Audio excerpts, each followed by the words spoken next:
Ma'am, chief secretary ने कल एक स्पीच में कहा है कि जम्मू कश्मीर में बैकडोर अपॉइंटमेंट जो है पिछली सरकारों ने की है और आंकड़ा जो है 2.5 लाख के ज़्यादा है। क्या लगता है, सीधा इल्ज़ाम आप लोगों पे आता है कि बैकडोर अपॉइंटमेंट्स की, जिसका खामियाजा वो कह रहे हैं कि आज सरकार भुगत रही है। चीफ सेक्रेटरी साहब को तो शर्म आनी चाहिए ऐसी बातें करते हुए। इसका मतलब है कि वो जो हेड है इस वक्त चीफ सेक्रेटरी साहब, वो बैकडोर अपॉइंटमेंट जो लोग हैं उनको हेड कर रहे हैं वो। और अगर ऐसी है तो वो बताए ना किसने किया है, क्योंकि बैकडोर अपॉइंटमेंट तो उसमें ऑफिसर इन्वॉल्व होते हैं। ये तो सारा ईडी, सीबीआई, एनआईए सब इनके पास है। उसकी इंक्वायरी करके जो उस पर रिस्पॉन्सिबल होंगे उनको, उनके खिलाफ एक्शन हो। पर पहले चीफ सेक्रेटरी साहब ये जवाब दें कि जो अभी तक रिक्रूटमेंट हुई है इनके टेन्योर में, चाहे वो एसआई हो, चाहे जेई हो, चाहे वो जल शक्ति में हो, चाहे वो फिनांस में हो, जिसमें कई जगहों पे एपटेक जैसी ब्लैक लिस्टेड कंपनी को इन्होंने इंगेज करके उन नौजवानों का बेड़ा गर्क कर दिया। सब अदालत के चक्कर काट रहे हैं अभी तक। वो स्कैम किसके टाइम में हुआ है? जल शक्ति में जो खुद ऑफिसर है अशोक परमार, जिसने ये इल्ज़ाम लगाया कि 13,000 करोड़ का घपला किया है इस सरकार ने, उसके बारे में चीफ सेक्रेटरी बात करें। जो आपका आयुष्मान भव है स्कीम है जिसमें 800 करोड़ रुपए का घपला हुआ है, उसके बारे में चीफ सेक्रेटरी बात करें। हाइडल प्रोजेक्ट जिसमें कहते थे कि उसमें लेन देन 100 करोड़ का हुआ है, वो तो वही लोग काम कर रहे हैं। ऊपर से लेके तक नीचे तक ये सरकार जो चल रही है वो करप्शन में लथपथ है। और सबसे ज़्यादा जुल्म जो हो रहा है इस वक्त यहाँ के बेरोजगार नौजवानों पे हो रहा है, क्योंकि उनकी जो रिक्रूटमेंट जिसके लिए वो इतनी दिन रात मेहनत करते हैं उसमें घपले होते हैं और अदालत में जाके सारा सिलसिला बैठ जाता है। वो ओवरेज हो जाते हैं, फ्रस्ट्रेट हो जाते हैं, या तो वो डिप्रेशन में चले जाते हैं, या ड्रग खाते हैं। तो ये मुझे तो लगता है you should be ashamed to say such a thing. और अगर ऐसी बात सच है तो एक्शन ले ले। एक्शन क्यों नहीं लेते हैं? बातें तो बहुत बड़ी बड़ी करते हैं। इन्होंने तो बेड़ा गर्क कर दिया यहाँ हर चीज़ का।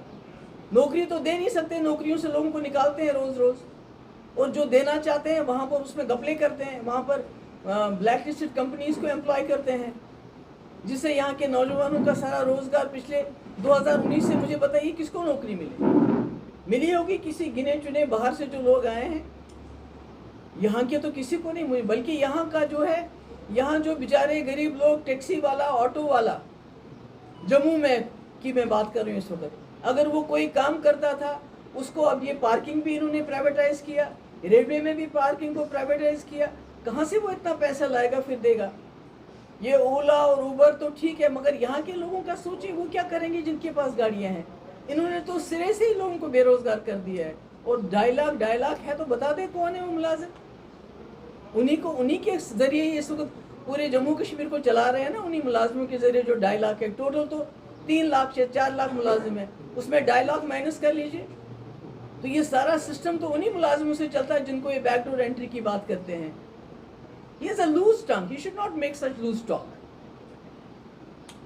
और कोई मैडम ऐसी और दूसरी बात, कितने सिटिंग इस वक्त कमिश्नर सेक्रेटरीज हैं जिनके खिलाफ करप्शन के चार्जेस और सीबीआई की इंक्वायरी इस वक्त चल रही है? बताइए कितने सारे लोग हैं इससे? क्या कर रहे हैं चीफ सेक्रेटरी साहब? What is he doing?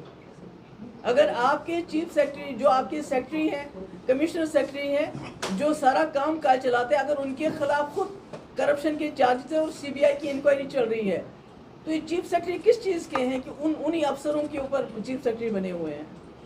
या एनीथिंग एल्स? मैडम ऐसी रिपोर्ट्स हैं कि पहले ये कह रहे थे कि प्रॉपर्टी टैक्स लगा दिया जाएगा, लेकिन अब ये कहा जा रहा है कि जब गवर्नमेंट कहेगी 30 सितंबर का ऑर्डर है, इसमें ये कहा जाता है कि अभी प्रॉपर्टी टैक्स फिलहाल नहीं लगाया जाएगा। आप क्या कहना चाहते हैं? Property tax, what do you want me to, what are you asking me? अच्छा, क्या आपको लगता है ये भी खबरें हैं कि आने वाले चुनाव है, क्या चुनाव की वजह से आपको लगता है कि रेफर किया गया है? आप किस तरह से देखते हैं अगर प्रॉपर्टी? देखिए, इन्होंने पूरे जम्मू कश्मीर लद्दाख की कमर तोड़ दी है। बिलखुसूस अगर हम जम्मू की बात करें, यहाँ पर टोल टैक्स, स्मार्ट मीटर और अब प्रॉपर्टी टैक्स, ये सब मिल मिला के यहाँ पहले दरबार में बंद कर दिया।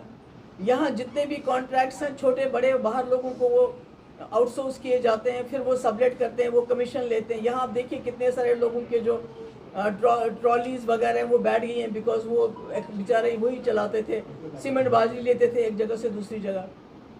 तो इन्होंने तो यहाँ के लोगों की ऑलरेडी कमर तोड़ दी है।